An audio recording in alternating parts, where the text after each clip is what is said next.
Well, good morning. Happy Tuesday to you. Thank you for joining us again for another live episode of the Pursuit of Purpose podcast and the What Are We Doing series. I'm Rob. I'm Chuck. And we are continuing the conversation we started last week about the abolition of the Internal Revenue Service. Yes. And the reason that we are so big on that is because it is the foundation to fund all the fraud we're seeing come to light right now. Yes. And in our minds, or at least in my mind, this is the answer. This is how we get back to the foundation, right? The fundamental principles that our nation was built on. Small government, big people. Yes.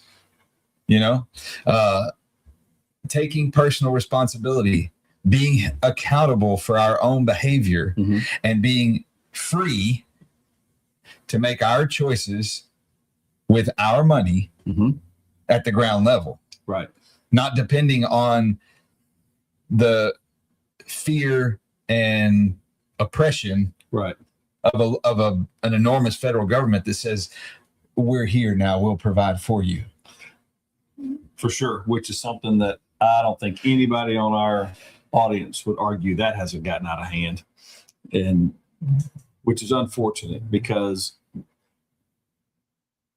there are probably, since there's growing numbers of people who likely are not qualified per original qualifications who are now being allowed onto a system. Well, that just means the system needs more money, which means now you have to bolster and strengthen this agency, if you want, we'll call it that, the IRS, which is going to have to start forcing its hand to collect more from those who don't want to pay all this extravagant amount. And as we learn more and more about where a lot of the waste and the fraud goes, for example, $9 billion in a state that cannot account for it. $19 billion. We're at $19 billion. $19 billion.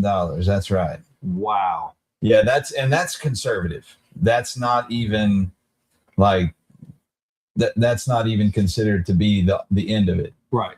We're having trouble right now for those of you who like to join us on TikTok. There we are. I'm working to get it up and running, and I'm not sure what the problem is, but bear with me. I will get it fixed. So here's a state that up until this point, $19 billion in fraud, and because you can't account for it, right? And I mean, that's like the easiest thing in the world is accountability, is accounting. Every company has to do it, right? And every home has to do it to some degree. And obviously, this agency, the IRS, is interested in our accounting, right? But yet they're not interested in the accounting of a state, a whole state. Well, they're interested in our accounting because it's where they get their money. They're not interested in being held accountable, and that's the problem. Yes. So thank you for joining us, TikTok. I hope we've got you lined out now. We'd had a problem with our video feed. It's probably more that it was an error of the operator more than anything. So thank you for your patience. Thank you for joining us today. Our topic, in case you missed it, is a continuation from last week. We're discussing the abolition of the Internal Revenue Service and really just how that has become an oppressive force for the American public. Right. And it is an actual, like, it's a diametrically opposed agency to what we were built on. That's right. So if you have an agency that's going to take something against your will, well, that is the antithesis of freedom, right? Which was the entire purpose of this grand experiment we call America, the United States of America. Hey, Mitch, thank you for joining us again. Yes. I see you down there. Thank you very much, and thank you for your patience. If you saw us try to log on a minute ago, I figured out what it was. Sorry for interrupting you, Chuck. No. But there was a button on the bottom of the Go Live feature on TikTok, and I clicked the wrong one, and I got it fixed. Wow. So thank you for your patience and forgiveness. We'd love to hear from you guys on this topic. But, you know, we're noticing a lot of stuff in the media, and the fraud. Now they're moving over to investigate California, and the estimations are that it could be north of $80 billion. And we're not even told the truth. We're not even told really how far this goes. Like, for instance, in Minnesota, we're hearing numbers thrown around a lot, like $19 billion. We heard $9 billion to begin with. Originally, it could be $1 billion, and then it grew to $9 billion. Then it was $19 billion.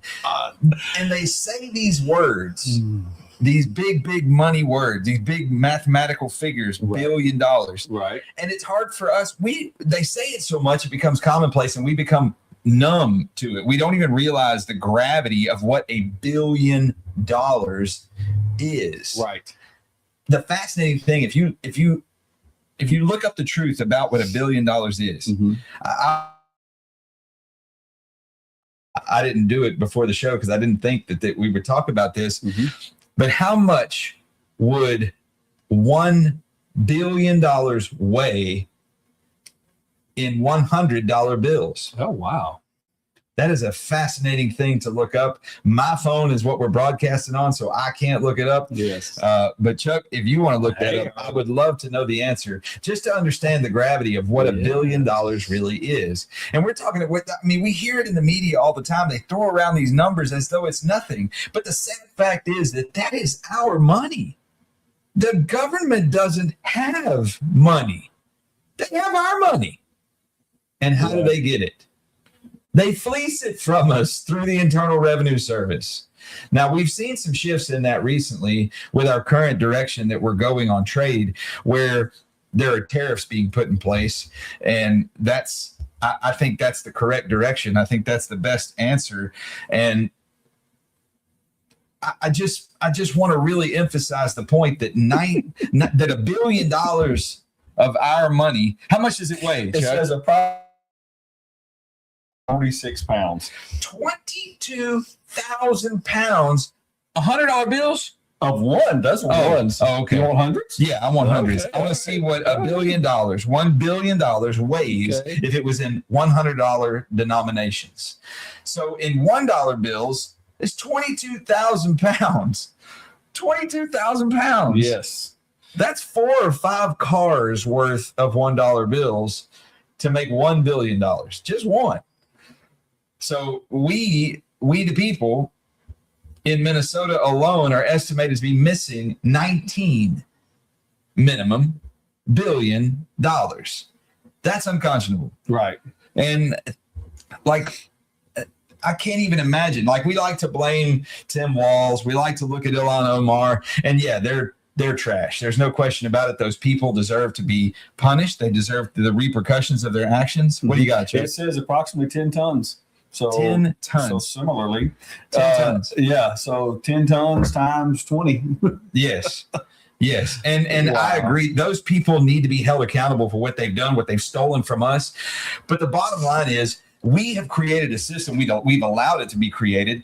And this system is going to keep producing corruption. And that system is built on top of the foundation of the Internal Revenue Service. And they don't operate on money. They operate on fear. Yes. They operate by the concept that we, the American taxpayers, are afraid of them. Yes. They operate like a Gestapo. Yeah. They operate like a mafia group. I mean, you can actually hear from people who have worked there or have had to work against them because they've been brought up on all these different circumstances, and they say, yes, they seized my assets. So that's a person who's been a producer long enough to have assets, and because there was some discrepancy in agreement, and then all of a sudden now they just come in and they just freeze all their accounts. Can't pay their bills. That's right. Can't put gas in the vehicle, take their kids to school. I mean, they seize their assets. I'm sure some of that can be renegotiated, but why does that even exist? Right. So we discussed this a little bit. We alluded to it. Well, we actually talked about it. But the IRS was born originally to help us recover from war efforts, from debts we incurred and money we had through war, and from the Revolutionary War.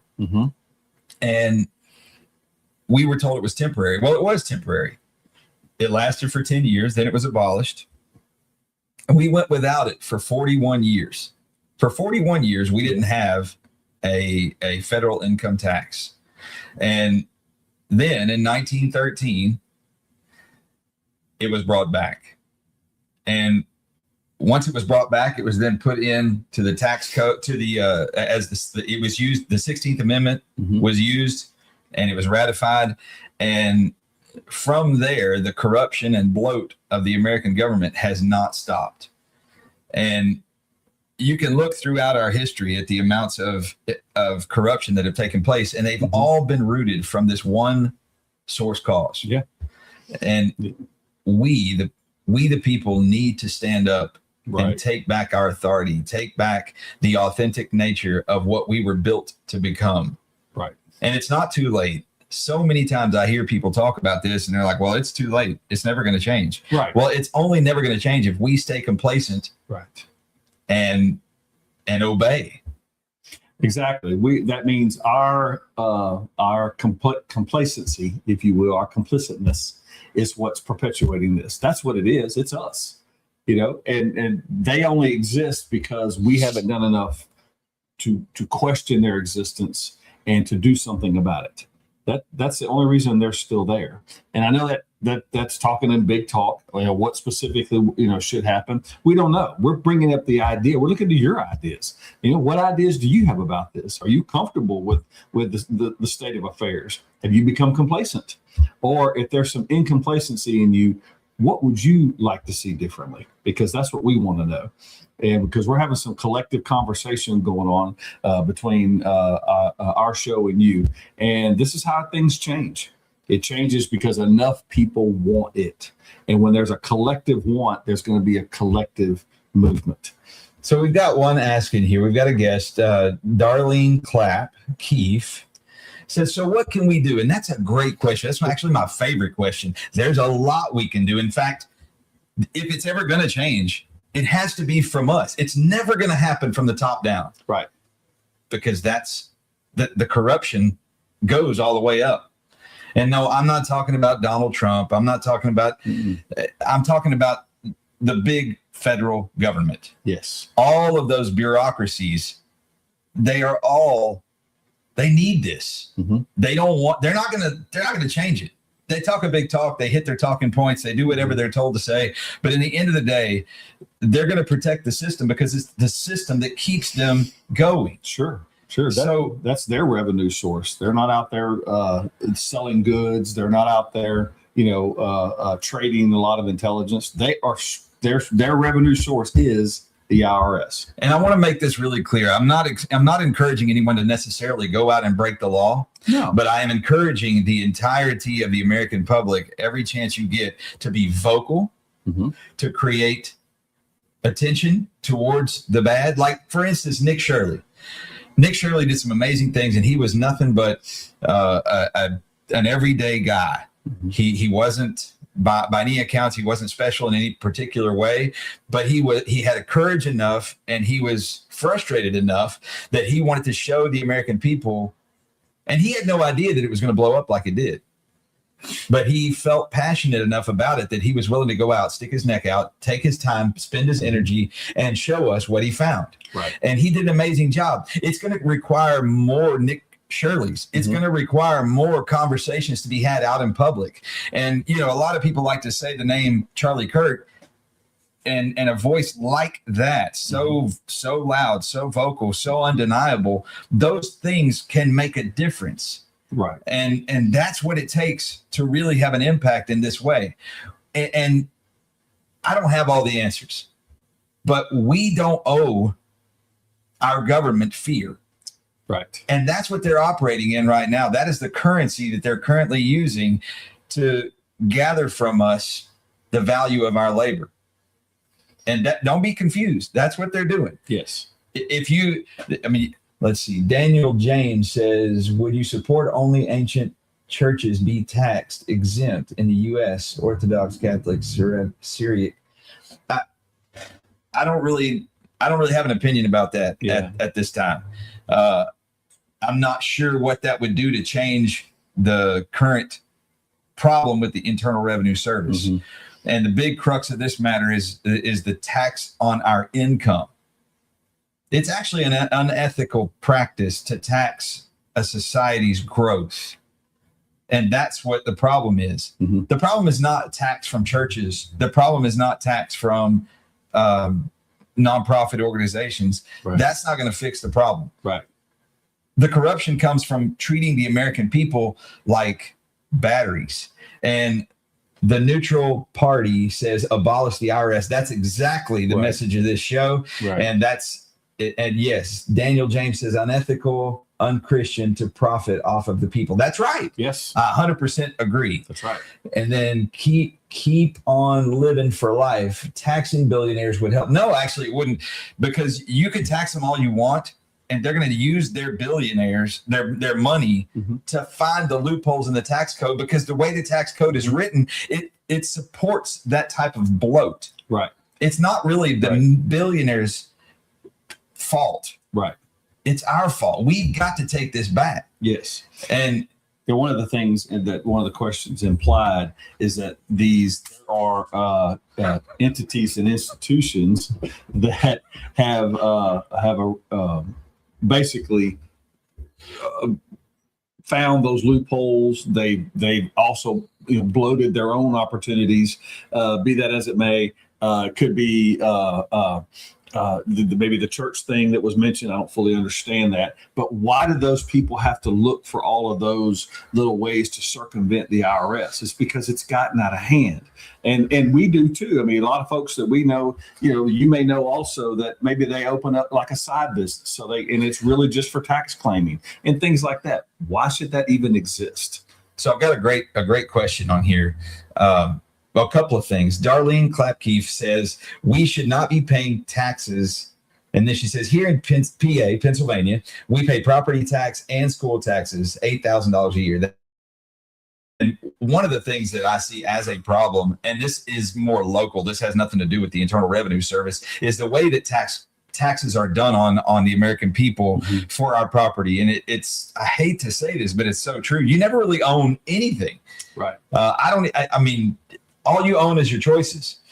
And that's sick. That's disgusting. As an American citizen, we're supposed to be able to have the right to pay your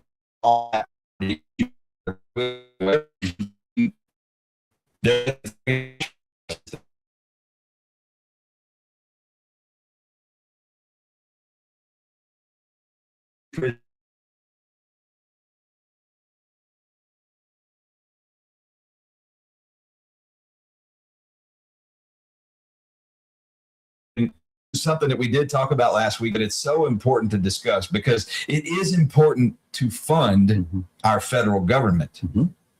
And it's more important for the people to control the size of the federal government. Yes. So how do we fund our federal government? That should be done through trade.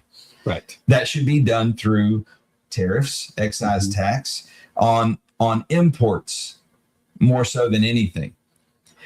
And one of the disgusting things that I've seen done through the recent light that the news has shed on things is we are funding foreign lands using our income to do it. Yes. Mine and yours.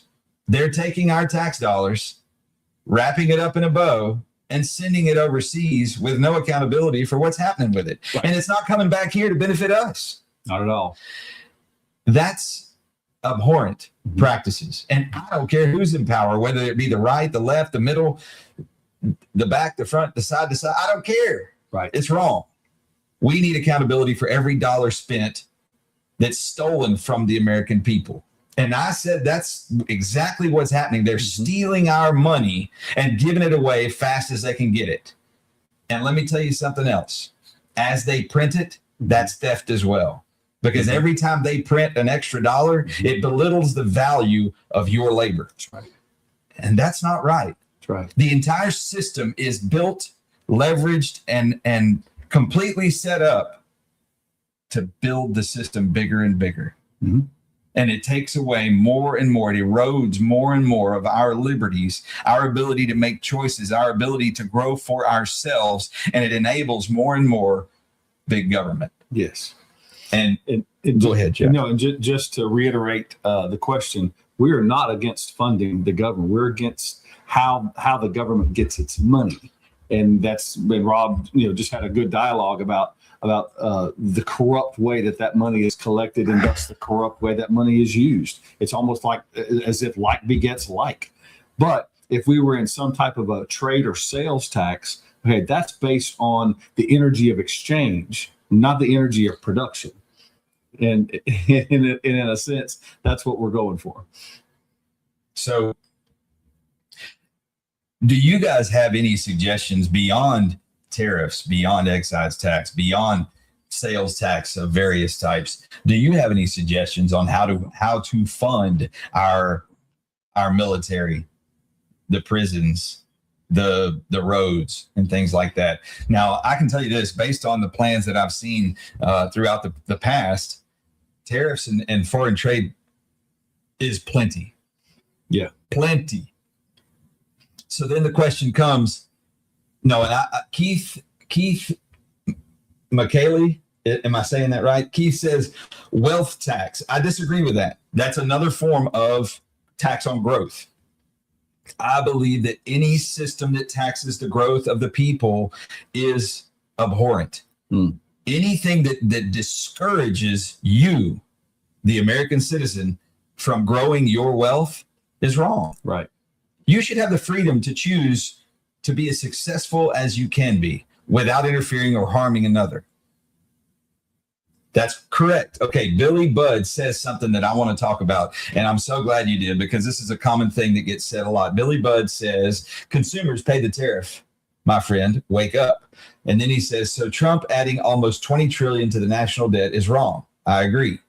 So there's a fascinating thing that happens here. If the tariff is done correctly, the consumer does share in that cost, and that's okay. But it taxes spending, not growth. Right. And it's a trade, because you're no longer taxing your income. So the tax is at the point of spending. Right.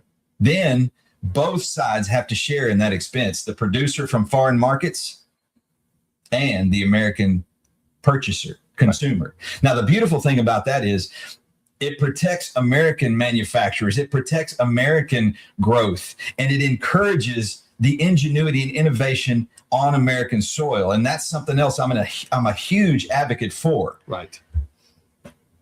Right, because this country and a lot of its greatness was built on that innovative mind. So Darkly Cast says you're trying to weasel out of tariffs being bad as hilarious. Well, tariffs are not bad. Just like I just said, it actually would protect and provide for the growth of American entrepreneurs.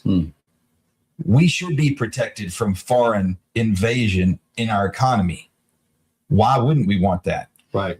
Why wouldn't we want to grow the American innovator? And that's right. So let's see, carbon-based life form says good tariffs stimulate growth. That's exactly what I'm talking about. And then Billy Budd says, what do you think Trump is covering up in the This is not an episode about the Epstein files. Right. So go ahead. So just so we understand, in a lot of cases, and the whole tariff, there's been nothing but a tariff imbalance in a lot of situations. And so this president comes in and he begins to rebalance the tariff, the imbalance of tariff, meaning we're paying a lot to send things over there, but they're not paying but a fraction of that to bring their goods into our country. And whoever set that up poorly, because basically we will eventually pay the price for that. And if the revenue is not coming in through those trades, then it's going to come from our productivity. It's going to come from somewhere, because they already have a fixed amount in their mind as to how much they want. And so that's the reason they came after us. And all we're simply saying is stop coming after our productivity.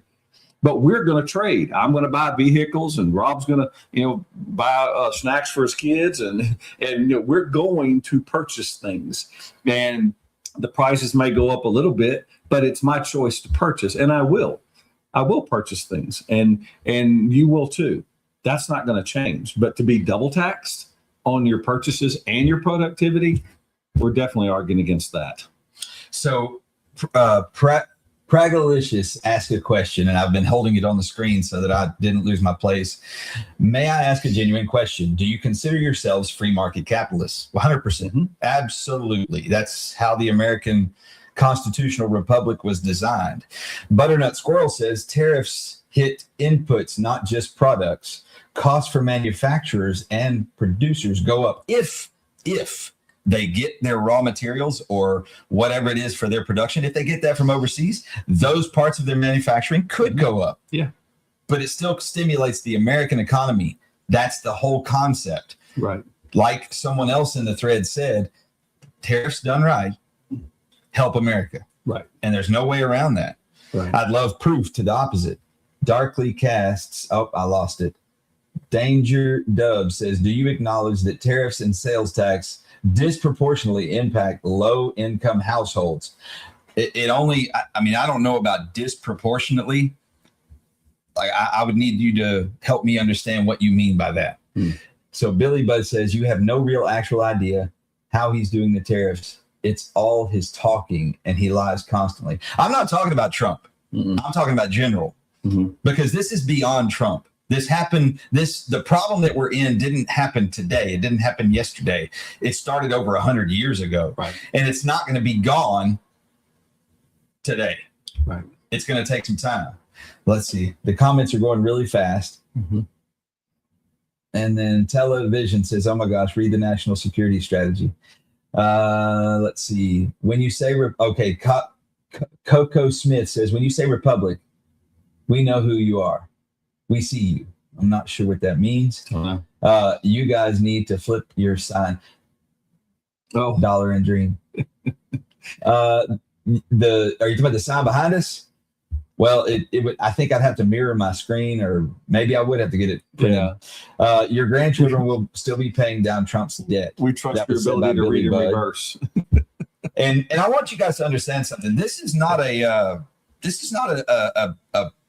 discussion about current politicians exactly that are in office. Right. This is a discussion about the current state of affairs and deterioration of American liberty.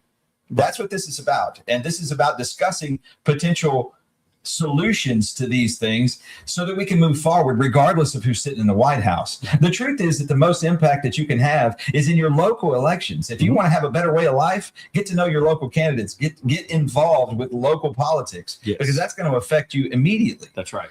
Let's see. Brett says, can you tell me why a free and unregulated capitalism led to a labor war in West Virginia?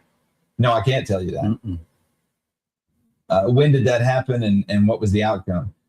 And then let's see. Daisy Bird is talking about ICE. Danger Dove says it's disproportionately impacts people who make less money.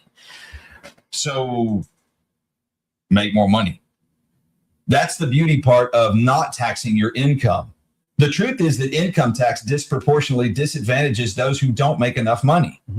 Why would you advocate for taxing your income at all? Whether it be more for the rich or less for the poor, it doesn't matter. Right. Any tax on income penalizes growth. There's no valid argument for it. It's wrong. Right. It's corrupt. And okay, so Brett says, so you're not familiar with the Battle of Blair Mountain? No, actually, I'm not. I'd love to hear about it. Brett, would you like to come on the show and talk about it? I'll bring you in live. Anybody who wants to, I'd be happy to do that. So a simple question is, as they work that out, are you comfortable being taxed at the point of fear on your productivity? Is that a comfort zone for you? Are you good with that? Or would you rather be willingly taxed on going out and bartering for the things that you want for you or for your family? Like, yeah, I get that. There's going to be a tax in this exchange, but on the sweat of your brow, are you comfortable being taxed on that? Because we're not. Boy, the comments are going really fast, so it's hard for me to keep up. Let's see. Yeah. So Damon Fella says, how we feeling about PPP loan fraud? That's a big issue. And that's a perfect example of what we're talking about here. That was all part of being funded by the income tax from the being fraudulent. Like, these criminals, these modern day pirates in America took advantage of what they saw as a systematic failure. So they took millions and billions of dollars, and there's no accountability for it. This is exactly the point. Let's see. Coco Smith says it's all political. Carol Coffey says abolish the IRS. Ha ha ha.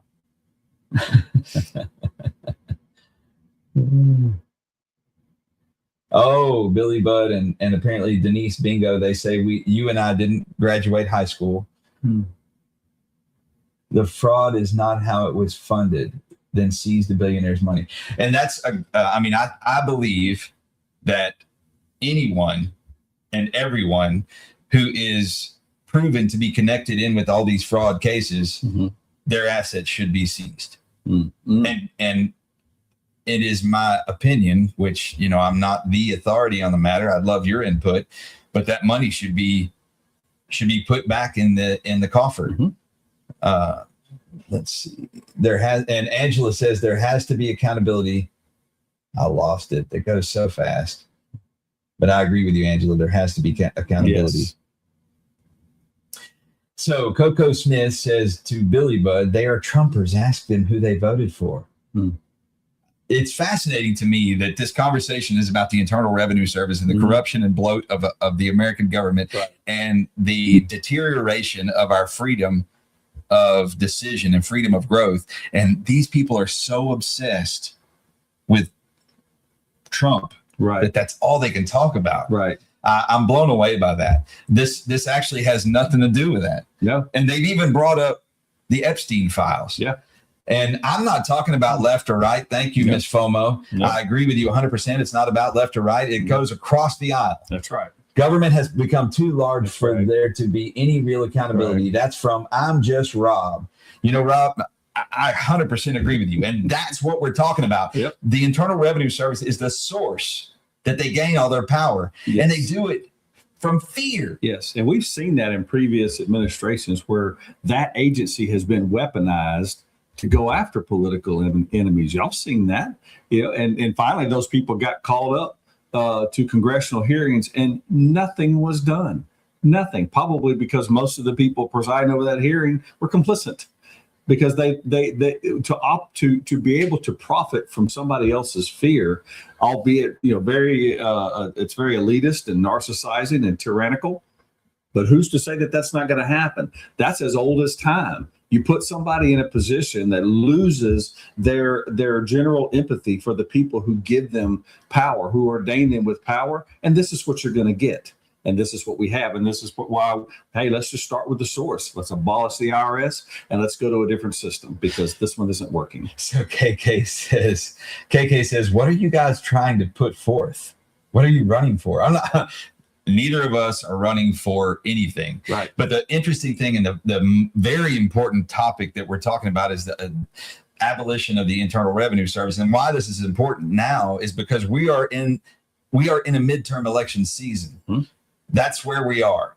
And believe it or not, this is a time where things like this can be brought up, discussed, and real impactful change can be had if the voice of the people is loud enough, if the demand of the public is strong enough. If we the people stand up and push for a movement, then those who are designed to serve us in elected office, they must listen. And if they don't, we replace them. It's that simple. That's the way the system is designed. They are not entitled to those positions. But KK, to your point, neither of us is running for office. I think both of us would be more inclined to run from office. But thanks for the question. Yes. Let's see. Where did it go? Somebody said there was a question earlier about you and I being capitalists at heart, and that is a fact. I have been working in my industry for 30 years, and I don't begrudge anybody coming into it, and I don't begrudge anybody working to do it better than I do, because I'm sure there's plenty. But that's the whole point, is because I know that I need to make myself a viable option of choice for people who want my service. So I have to stay on my game. I have to keep improving myself. And to me, that is the spirit of America. And I'm just speaking about me. I'm sure Rob could say the exact same thing about the talent that he brings to his business. Don't accuse me of having talent. So share my business. Oh, I lost it. Where did it go? Sure, my rabbit says taxes are not stealing. That's a far right idea. So I'm not saying that all taxes are stealing at all. I believe that some taxes are appropriate, ethical, and necessary. Okay, so I want to make that really clear. I'm not an anarchist. I don't believe that there shouldn't be any taxes to support our military and things like that. I think those are all necessary parts of life, especially here in this wonderful, amazing experiment we call America. Yeah. But I stand firmly against taxing income. That is not necessary. Right. And it's immoral. It is stealing. And the problem is that it's the one resource that we taught our government was completely renewable. Because if they tax the income, they'll, they could overtax you on spending and slow you down. You'd eventually slow your spending to just what's necessary. But you've always got to have an income. Right.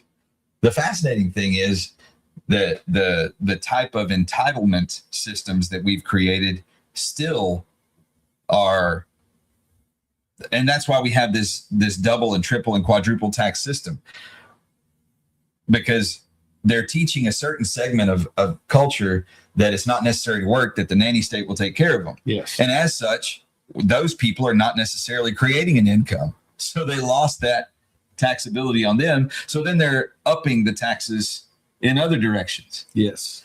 Why? This is what I can't understand. I had somebody in the comments earlier mentioning economy 101, like they were super intelligent about how the economy works. And that's wonderful. Maybe you are. You're probably more of an expert than I am. But just old common country boy horse sense says this doesn't make sense. Right. We're giving them ultra power to be able to tax us in every direction that they can creatively come up with. We're sacrificing our future, our children's future, our grandchildren's future, and leveraging it all against a quote unquote national debt that doesn't benefit us in any way. Right. At all. That's right. We're giving them so much power through fear and taxation, and they're taking it and using it for their own personal gain and for the benefit of other places in the world, and it's not growing us. Right. So I contend that we need to take it back. Let's see. Butternut Squirrel said, you said taxing an input stimulates the economy. How does that work? Econ 101 disagrees. No, I didn't say necessarily taxing an input stimulates an economy. I said a tariff on foreign products stimulates an economy because it encourages domestic growth. It encourages domestic production. It discourages buying from China. It would encourage Amazon to start selling more American-made goods. And we need that. We deserve that. And trust me, there is a lot of research that goes into the marketplace. They know what people want, and they know where to even market a lot of those wants, between climates and then other types of things like that. And that's a beautiful thing. And so if it's not manufactured in in our country, maybe some other country manufacturer, at least the raw materials, and maybe it's refined here. Well, the minute it comes from the outside in, yes, that is a tariff taxable situation right there, which gets basically passed on to the consumer. And the consumer is willing to pay that and pay some level of sales tax for that transition, because that's what they want or they think that they need, to basically better their life. And that's a beautiful thing. Now, why that, for some reason, we think the same philosophy should apply to hard work and revenue. It shouldn't. That's not how it works, or how it should work, actually. And from a bit of a psychological point of view, basically, I'm telling someone that all of the hopes and dreams and efforts and energy that you put into being a better person tomorrow than you were yesterday, and applying that in your industry, by the way, you're going to pay us for the privilege of being able to think and operate like that. That is not what the federal government is here for. So Butternut Squirrel, in all his wisdom, or her wisdom, whichever it is, said instead of income tax, everything is just way more expensive. No, not everything. Things that you buy that are manufactured or produced elsewhere. That's it. It's that simple. Someone else in the comments, and I missed who it was because they're going so fast, mentioned that you would need a 60% tariff on all foreign-made things. Maybe so.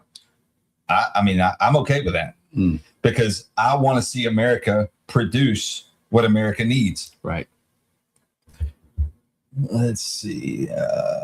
Brett says, so you don't want to tax corporations, but you want a tariff? No, I didn't say that either. I actually believe that tax on corporate profits is still okay. Sure. That's not the same thing. I said an individual income tax, I'm completely against. Right. So make it really clear, Brett. Right. I do believe that corporate tax, that's a fair thing. Corporate tax on profits. So, but not on the individual employees who work there also. It was Murph's dad that said we need a blanket 60% tariff on all foreign imports to replace individual income taxes. Okay, so Murph's dad said if the foreign item was higher, what keeps the American company from rating their prices to match? Well, it wouldn't necessarily, what would keep them from doing it is the free market. Right. They want to sell to the American consumers, so they wouldn't want to just match the prices of the foreign goods being tariffed. You would incentivize us to buy American. Right. The one person that was talking about, his basic knowledge of the economy, he could speak to that, or she could speak to that and say, yeah, there's a tipping point. You can become so expensive, nobody's going to buy it anyway. Murph's dad says the tariffs aren't free market, though. Actually, they are. They're free market for America. They open up the American market to American manufacturers, American producers, and American growth. Right. They encourage the American entrepreneur to produce what America needs instead of subsidizing our rice farmers not to farm rice and buy it all from India. There it is. That's abhorrent. That's right. We, the American people, should be furious that under a couple of administrations ago, our tax dollars were used, mishandled, and misappropriated to send to other countries all the way around the world to buy rice. When I can guarantee you that we can produce enough rice right here in America to feed the entire world's need of rice. Think about that. Just think about what our government paid basically for people not to produce, just so a foreign government could bring their product in. So let's see. Derek says we want diversified manufacturers. That's great. Have diversified manufacturing right here in America. And if you don't like the American production, then pay the tariff and buy it elsewhere. Yeah. I'm okay with that. That's fine. But support America first. And I don't care about anything else. Right. America is our priority. Right. A good example of that is how many people in our country have a preference for a certain foreign-made car. They've been buying those for generations. They just love that model, and they're willing to pay the extra to have that model instead of buying something domestic. Okay, but whatever tariff tax is put on that, they're willing to absorb that into the cost because they want that product. That is America. Eunice Vogel, and I hope I'm saying your last name right, Eunice, says we are furious about our tax dollars, fed up and angry. Yes, we are. That is a fact. By the time, this is Human Race 121. By the time manufacturing comes back, AI will do the work. How is that good for workers?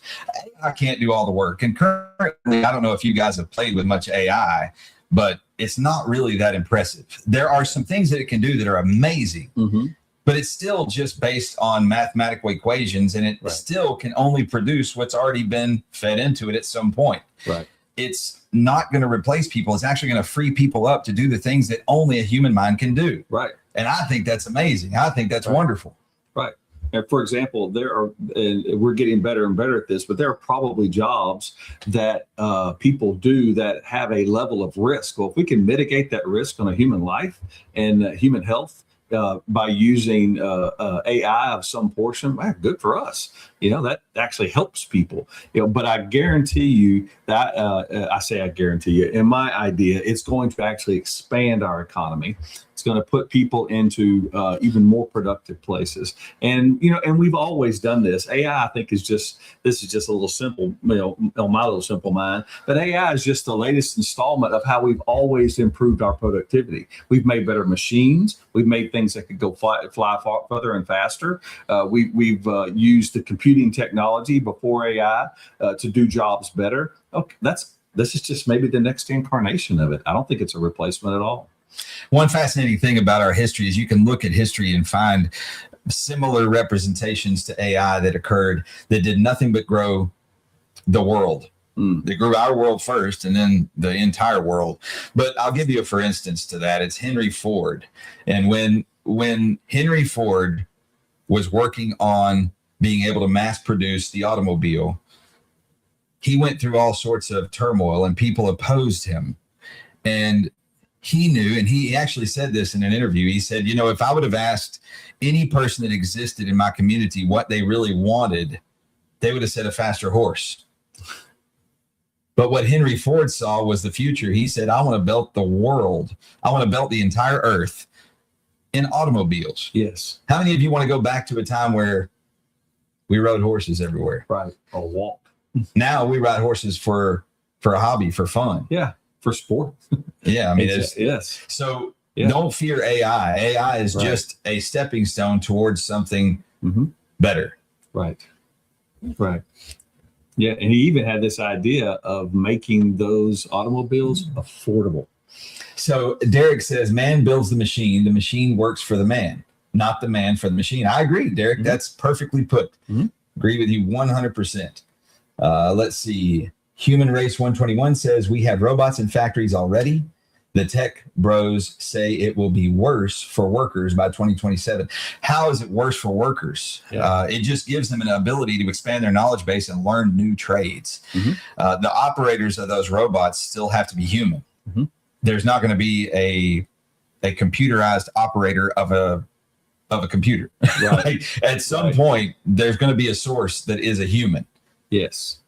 I can remember when I was in college, and this has been late 80s, early 90s, we had to actually go to a computer lab because nobody could afford a PC except a few kids of wealth that could bring their own system with us. So a lot of us would pay them a little bit of money and use to type our essays and those sorts of things. But otherwise, you had to go to something that the school provided. And in less than a few years later, I'm going to say 5, no more than 10, kids are showing up with tons of tech. And nobody missed anything. Nobody missed a beat. Things got better and better. And so I'm feel pretty certain that these latest innovations are only going to make things better. So how many of you are actually afraid of AI? You feel like it could actually replace a human? Anybody? I don't see the thread lighting up there. I don't. And I saw a comment just a minute ago in the thread that said that people today are not much forward thinkers.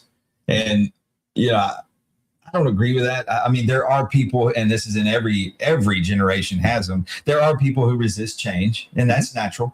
But the truth is, I believe that there are many of us. I think the majority of the human race are forward thinkers because we look for that new thing. I mean, how do we buy cars? I mean, we admire the classics. We love, like, who doesn't love a 67 Mustang? Like, but we also look at the new technology like the Tesla, and we are impressed and want one, or want to at least have the experience of what all they can do to make our life better. Absolutely. And I think AI is no different. While we admire and relish and like the memories of the past, we look forward to the advances of the future because it brings us new opportunities that we didn't even know were possible. Right. And I believe that's what AI will do. Human Race 121 says that by the end of 2027, AI will be improving itself. I hope so. That would be amazing. Yeah. Let's see. Yeah, Moneyman says, but they are afraid of technology. A lot of people are. And you know, I'm middle-aged, and my wife and I, we usually have the latest, greatest phone or whatever. And every time we get a new phone, I hear my wife say something to the effect of, I'm going to have to get our kids to show us how to use this thing. and she says all the time, I feel like I know how to use it less and less with every time, every update. And she feels intimidated by it sometimes. But it's an opportunity to learn. Right. It's not a negative. Right. Let's see.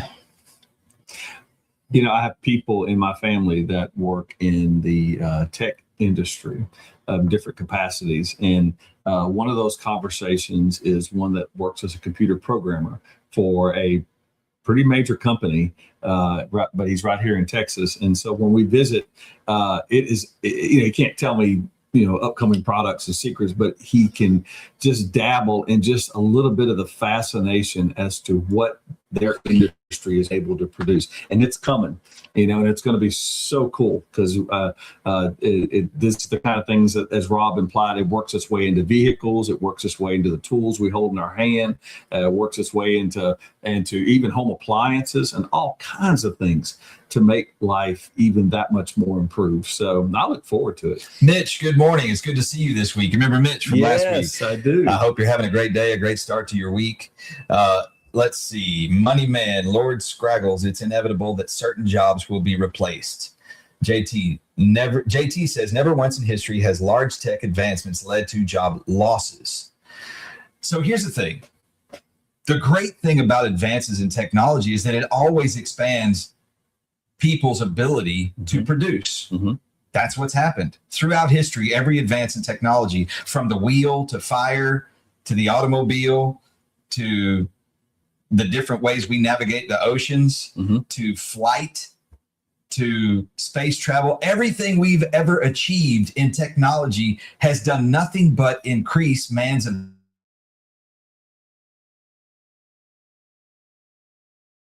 ability. Can't. Right. Everything we create is still slave to us. That's right. That's right. If you're a believer in a creator, which we are, this is all for us.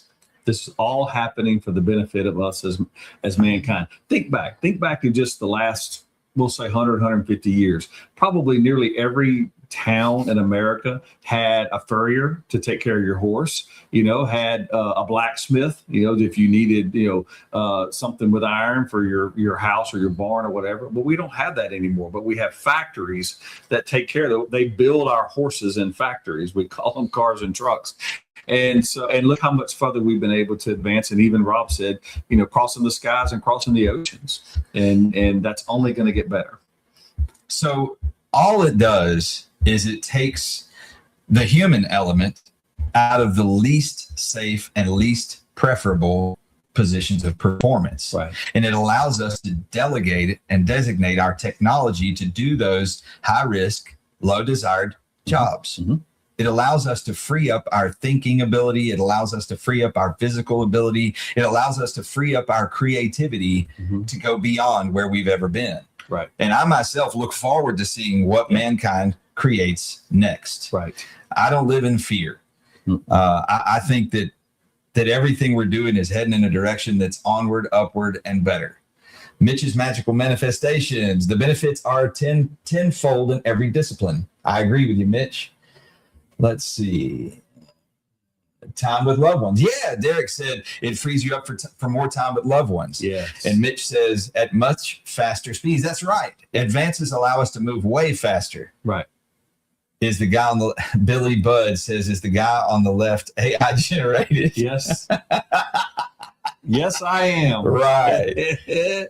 Thank you. That's funny. That is. Oh. That's why I'm so handsome, because AI made me. So JT says the danger is having control of AI in the hands of the very few. Well, the great thing is, I guess you could say that. I mean, you could go that far, but I don't fear that either.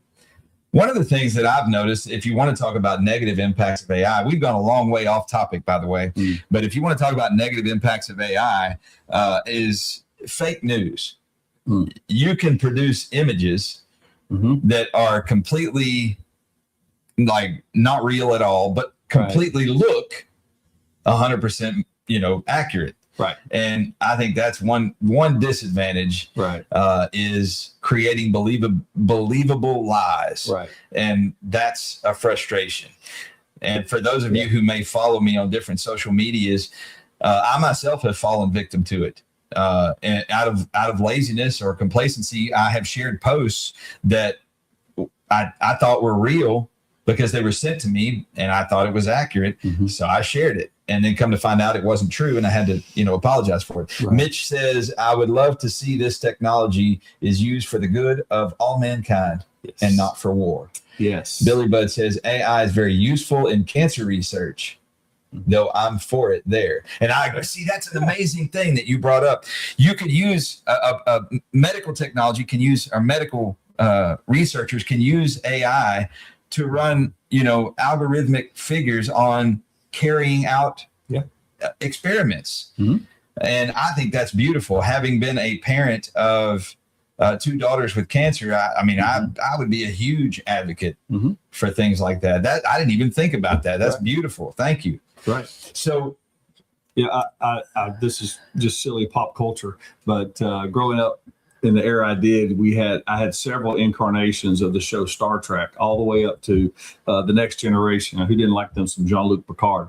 But they would talk to the computer, and the computer would run probabilities based on nothing but data. So basically, good old Gene Roddenberry was introducing AI back in the 80s and the 90s.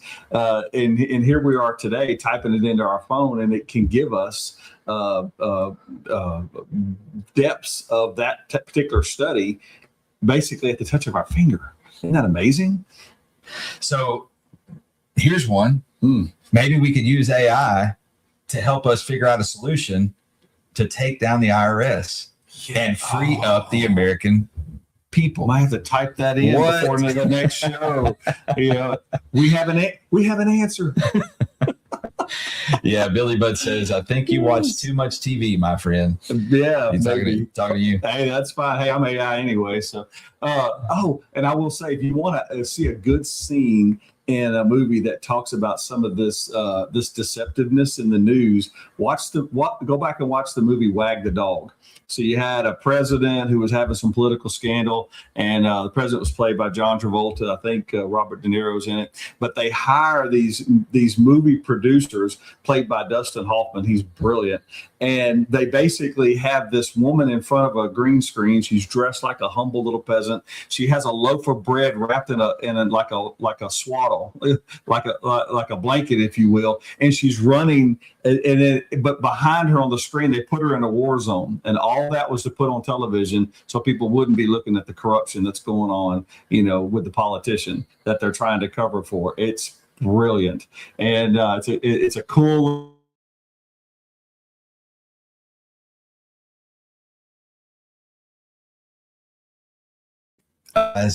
Are what did you said about us and the IRS? Oh, you guys are nuts about the IRS. I absolutely am. I am fired up about it. Yep. I hate what they represent. I hate what they do. I hate the fear that they invoke in the American taxpayer.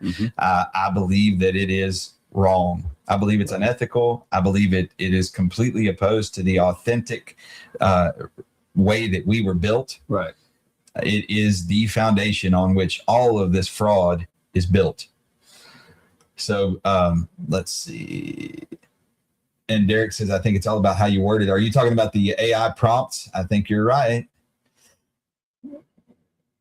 And Mitch's magical manifestation says AI doesn't need money to create. Not anymore.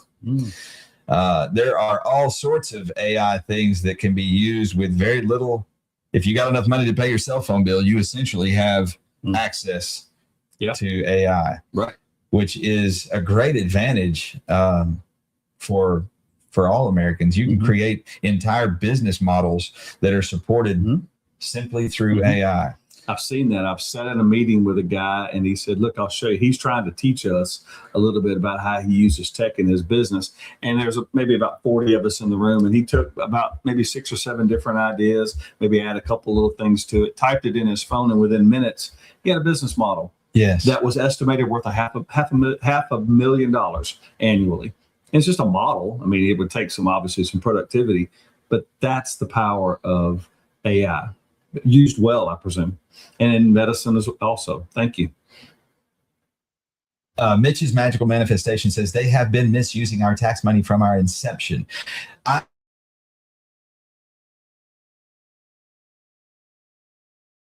sure our income since our inception, right? Because for the first 100 years of America's existence, there was no taxation on income, none at all. Right. The entire federal government, the entirety of it, our entire infrastructure was built originally with no income tax. So it can be done. Yes. The government was limited. It stayed small. It had focused on military, railroad, infrastructure, those kind of things. Those were its focus. It wasn't focused on growth. Right. It wasn't focused on promoting foreign trade over American. Let's see. Money Man says, I've used it to write my wife's business plan. Yeah, it's useful. They're talking about AI. Yeah. Mitch agreed. He said, this is true. And that's the thing. Like Mitch and everybody else, the reason that I'm so fired up against the IRS is because it's the source that for all of this manipulation and misappropriation of funds. Right. If we took away the tax on our income, they would have to. And then on top of that, we have to be vigilant about requiring them to have transparency. We have to, even with the tariffs, even with the money generated on foreign trade, we have got to demand transparency right now. Right. Right now, any American citizen should be able to look at the complete money trail from where they bring it in all the way to where it gets used. We should be able to see it. And you tell me, can you find anywhere online where any dollar of your tax is used? Can you find a trail? Can you show accountability and transparency anywhere? Because I can. I've tried. I mean, just ask yourselves, why did we have to create an entire new organization in our government to go? Now think about that. That should have already been public knowledge. We should know where every dollar goes. And I'm going to, go ahead. No, that was basically reiterating your point, because we had, and a lot of people complained about that organization, which just recently. You're talking about Doge. Doge. Yeah. Just recently came to fruition. Well, I mean, what else were we supposed to do? How else were we supposed to go find this information? Because they definitely weren't going to be forthcoming. So we had to force it. So starting with the IRS, changing the way that our government gets its money to provide for the common things that our citizens need, and then moving forward into, as Rob was just taking us another direction, and then monitoring the spending, so we know where it goes and the reasons that it's going there, and whether it's a profitable investment for us as taxpayers. And that's just yet another incarnation of that conversation. So let's see. Human Race 121 says AI will make most of us irrelevant. No, it won't. Just a tool. It's not. So guys, we're going to go ahead and stop the show there. We've been on for over an hour today. Thank you all for joining us. It's been a great show today. We're going to come back again next Tuesday at 10 o'clock. Y'all stay tuned though, because we've got some amazing interviews that we're going to be releasing, and we'll be throwing out short reels and things about that. Mitch's magical manifestation says, I have one big question. Why did we, the United States, come off the gold standard? That's a great question. It is. And I don't agree with it. Let's see. And from someone who holds a lot of libertarian views, I'm with you on that, Mitch. Yeah. And, people misunderstand where we come from and where we're going. We get accused of being straight up, Trump supporters or right wing this or that and the other. I'm actually just a simple constitutional conservative with Christian values, working out my own salvation with fear and trembling. That's it. I don't have all the answers. Right. And my hope is that through open conversations and open discourse like this, we can all learn, we can all grow, and who knows, we might come up with the idea that makes it better for us, for our children, and for our children's children. Yes. We are potentially, and I don't mean we as in us, I mean we as in all of us, we are the American people, and we hold the key to what comes next. Right. So guys, thank you for joining us here at Pursuit of Purpose. Thank you for allowing us to become a part of the pursuit of your purpose. I'm Rob. I'm Chuck. And y'all have a great day. We'll talk soon.